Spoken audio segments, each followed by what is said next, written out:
I'm late.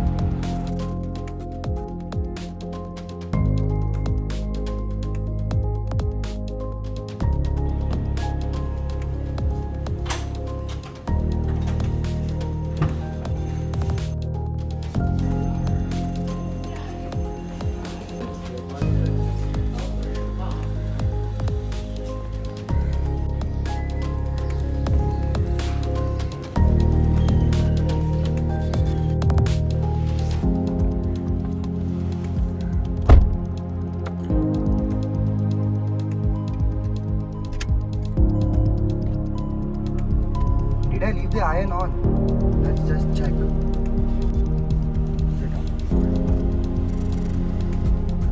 Yeah, I did leave the iron on.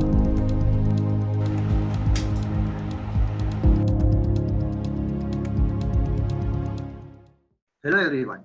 Today myself, Shane Canados and Dylan Neto will be presenting our topic for our BE project under the guidance of Professor Chavan. As you all can see the first slide, our topic is home automation system. In this pandemic, we are asked to maintain social distance and not to touch objects such as switches which have been touched by other people. So in this presentation, I hope our system will help you to avoid touching switches. So let's begin. Introduction. As you all can see on the screen, it is written Internet of Things. The first question what comes to our mind is, what is Internet of Things? So let me answer it for you all. The Internet of Things, or IoT for short, is about extending the power of internet beyond computers and smartphones to a whole range of other things, processes and environments. Now put it in a layman's term, it means connecting anything to everything. Anything which has internet can be connected together. Our objective is to unify everything in our house, including lights, fans, ACs, TVs, under one common infrastructure to provide information and control the state of the appliances in our houses. Now, basically, what does it mean? That from a phone, I can control my light, I can control my fan, I can control my TV. Now, the main target area for us is MIG families. What are MIG families? They are the middle income group families. So our next slide is common appliances in our home. In any house, in any middle income house, will have these common appliances. As you can see, air conditioner, a iron, a washing machine, a television, fan, refrigeration, and a kettle. And a smartphone is in everyone's hands nowadays. So first of all, you all need to understand what is home automation. Home automation refers to the automatic and electronic control of household features, activities, and appliances. In simple terms, it means you can easily control the utilities and features of your home via the internet to make life more convenient and secure. And while doing this, I hope we are saving some money in your pocket. So the household bill should reduce drastically. Now, on that, I can give you all a scenario. Today, I start working and I have a very long day in the office and I'm returning home. I can just put on the AC in my house, or I can start a few music in my place. And when I enter my house, the environment will be chilled, the environment will have good music, and I will be relaxed. Can all be done while traveling back from my work. Okay, if this scenario doesn't relate to you, I'll give you a simpler scenario. When you all have to leave your home urgently, and there's a possibility that you all walk out of your house for a minute or two, and then you realize that the lights and fans have been left on, or even a bigger appliance like a stove is left on. So now, even if you're in a rush, you have to still come back home just to switch it off. But with our system, you can be on the go and you can check it on your smart device to see what is on and just put it off. And you can save a lot of time while doing this. At the same time, a lot of energy is saved, which can be related to money. A problem definition. Lighting occurs for 35% of a commercial building's electricity bill. 35% is a lot. Imagine all the lights on and no one around. That accounts to 50% of electricity wastage just because it's not in use. 45% of electricity wastage occurs when no one is present. I think that's a big problem for today's day. Electricity wastage has been a major problem since a long time now. With the help of automation, we can sense when people are in the room and we can turn on and off the lights or fans, whatever is necessary. This will minimize the wastage of electricity by enabling the maximum efficiency and control from anywhere at any time. So we will look at the circuit diagram and then continue with the demo of our project. In the circuit diagram, you can see we have 5 buttons and 5 relays. Even though an 8-channel relay shield is used, we are only using 5 channels. However, the last channel is also used for the emergency light, which we will display in our demo. We have used the temperature and humidity sensor, that is a DHT11. We have also used a 30 amp current sensor, which works on Hall effect. The model number is ASC712. All this is powered by 5 volts power supply. On the right, we can see is an app. Our app shows how much current is being drawn. It works up to a maximum of 30 amps. Below that, we have 1, 2, 3, 4, 5 switches.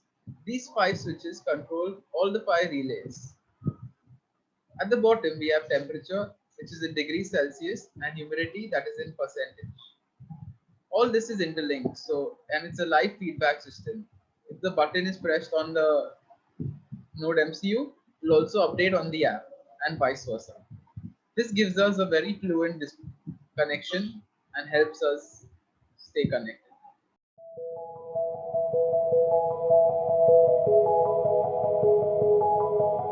Hi Shane, do you remember this iron? It would have been the same one that would have burned your house down. Yes, Dylan, it's the same one. Do you all know how we avoided it? So, Dylan, can you explain the entire thing to us? Yes, Shane could only avoid that disaster with home automation system. If he would have forgot his iron on and would not be able to put it off by an app, he would have literally burnt his house down. Are you talking about this app? Yes, exactly, that app. Let me take you through what we have done. So this is our home automation system. We control everything through an app. This app can tell us the power consumed. We can switch on the lights and fans, whatever appliance you choose to control with it. Let me explain the components. This is a CFL bulb connected to the first channel relay. This is an LED bulb connected to the second one. This is also an LED bulb connected to the third one.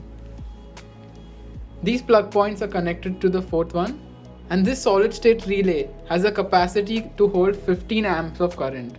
So that's 15, almost 30 amps. This is connected to this via a 12 volt supply.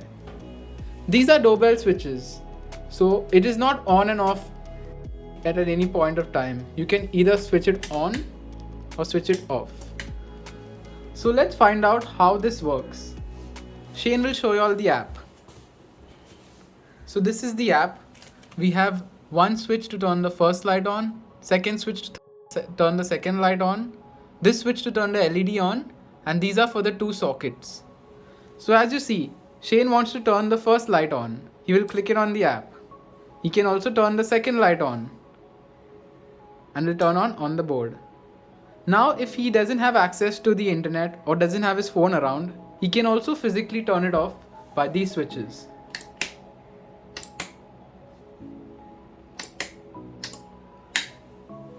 As you've seen, Shane turned off the switches physically and also through digital means by the app.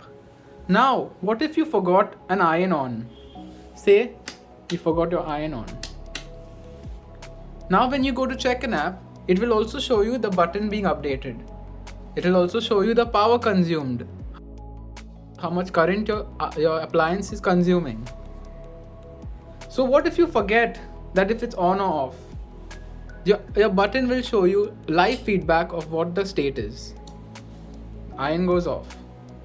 This is the working of our prototype. Let me explain the parts now. This is a solid state relay. Its capacity is up to 30 amps each.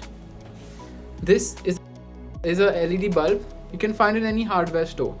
This will be installed in your house and connected to these relays. This is an 8-channel relay but we have used only 5 channels as the ESP8266 had only 5 channels available. This is an LED bulb and this is a CFL bulb. These are pretty cheap and you can get them at any hardware store. So here we have chargers. This is the normal 5 amp socket. If I want to charge my phone, I can just click the button. It will start charging. It will also turn on a lamp there. If I want to turn on heavy appliances, that is with this 15 amp socket. I turn it on, the solid state relay turn on, and the fridge and the iron turn on. We also have a temperature and humidity sensor. This is the temperature and humidity sensor. It sends live updates on the app. As you see, this is the temperature of the room and that is the humidity in percentage. The current on top. The current sensor on this board is placed at the back. This is the main trip switch in order to prevent current overload. And that is pretty much it. It's a very simple setup and does not cost much. But Dylan, what if there's a power outage? What will happen if there's no electricity? Don't worry about that. I'll show you what happens if power goes out. It Oh. turns on an emergency light. This happens because we also have a 9-volt battery at the back of the board. We can also swap that with a 12-volt inverter battery. These lights can be any color placed in any part of the house. So in case power goes out, you will also have a backup light which turns on, which illuminates the house. Dylan, this is good. The setup is nice. But won't it cost me a lot to No, make this? not at all. All these components which you can see, this and this, everything's already in your house. All you need is the microcontroller and the relay board. And for heavy load, you need this. So all this setup comes just about 1,500 rupees. It's not going to be heavy on your wallet and it's going to be pretty affordable for everybody. So guys, have you seen the demonstration what we just did? And this is our project. Thank you so much.